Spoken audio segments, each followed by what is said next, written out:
Hi friends, welcome back to writing today. We're still talking about Karma Wilson, and I'm going to read you this book, Bear Feels Sick. But before I do, there's something I want you to look for in the text of this book. She uses something called quotation marks, and they look like this around words. Okay? It's just two lines on either side, and that is to show us that someone is talking, that one of the characters in the story is saying something, okay? It's another way to show that they're talking instead of using like a speech bubble, okay? All right, so let me read you the story, Bear Feels Sick, and I want you to look for those quotation marks and see if you can find any. There's Bear in his lair. Looks like it must be fall outside. Bear feels sick. Alone in his cave as the autumn wind blows, Bear feels achy with a stuffed up nose. He tosses and he turns, all huddled in a heap. Bear feels tired and he just can't sleep. Bear sniffs and he sneezes, he whiffs and he wheezes, and the bear feels sick. His friends gather round. Come out, Bear, and play. Bear shakes his head. I'm too sick today.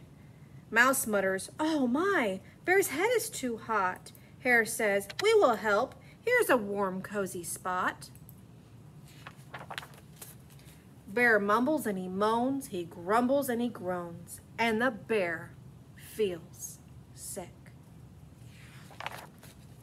Mouse squeezes Bear tight. He whispers in his ear, it'll be just fine.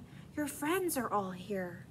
Badger fetches water. Gopher cooks the broth, while Mole soothes Bear with a cool, wet cloth. They cover Bear up, and he drinks from a cup, but he still feels sick. Raven says, caw, come along, Owl and Wren. Let us go gather herbs to bring back to the den. They coax Bear to sip just a smidgen of tea. You'll feel better soon, says Mouse. Wait and see. Do you see any of those quotation marks right here on this page? I do too when it says, you'll feel better soon, says Mouse. Wait and see.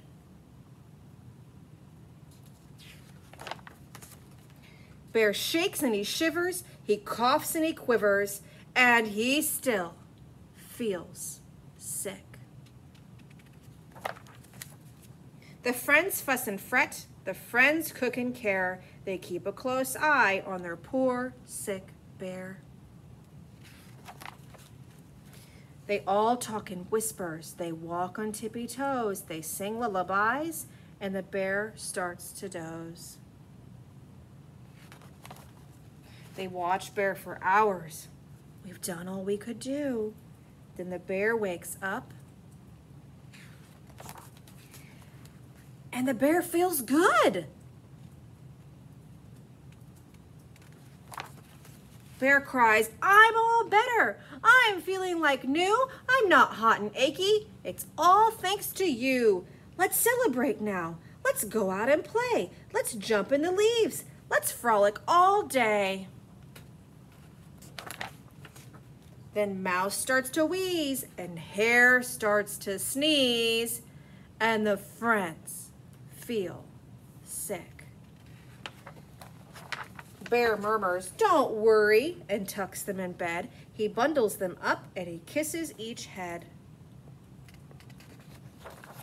He tells all his friends, you'll soon feel like new. You took care of me, now I'll take care of you. All right, did you like this story? Oh, me too. I think it's a really fun book. Okay, now did you see those quotation marks that she used in her story? A lot of authors use those, so that's something to look out for when you're reading a story, and if you look, I bet you'll be able to find some. I'm gonna go ahead and finish my book today. Today is the last page in our story, okay? And then tomorrow we'll get to go back and check over it and make sure we don't need to add anything. Now, my book is called Dog Can, and it tells us dog, oh, I missed a page. Dog can hop, dog can lick, dog can play, dog can bark. Well, I've got one more page right here, and I'm going to change it up a little bit. Instead of saying something that dog can do, I'm actually going to ask my readers a question. And I'm going to say, can dog swim? How many words are in that sentence? Can dog swim? 3, right? And the first word is the word can. So that's the first word I'm going to write. Can. And what's the next word? Dog. Let me put my space here. And I put an uppercase D because that's our character's name. His name is Dog. So can dog swim? Oh, help me stretch that word out, friends. Let's say it slowly. Swim. Ooh, what sounds do you hear? S. Good, I heard a S too, so I'm gonna write the letter S.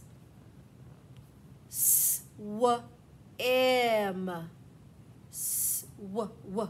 That's my next sound, W, like in the letter W. So I'm going to write a W. Swim. What says I? I. So I need to write an I.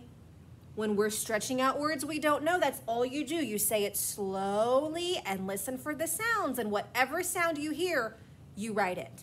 Okay, so swim. What is it that says M? So I'm gonna write my M. And there is the end of my sentence. And since this is a question, I'm gonna put a question mark there. I had to kind of squish it in, I ran out of room. All right, can dog swim is my sentence. What could my picture be of? Dog, I need to make sure Dog's on here. He's my character in the story. So here's Dog. There's his big floppy ears and his legs and his tail. Let me put Dog's face on. And you know what? He wants to swim, right? So maybe he's thinking about swimming. I could use a thought bubble. Those look just a little bit different. And maybe Dog's thinking about swimming in some water. So here's my water, and in my water is Dog. Okay, all right, so I'm done with my page, and that means that I'm done with my book, right? Not quite. We're gonna come back tomorrow and check it, okay? But for now, I'm just gonna take time to color in my picture. All right, boys and girls, so you need to finish your last page today, okay? Do your last page, page 5 in your book. Take a picture of it and send it to us. And if you can, even read us the words so we know what it says. And then tomorrow we'll get to finish our whole book, okay? Have fun writing. Bye.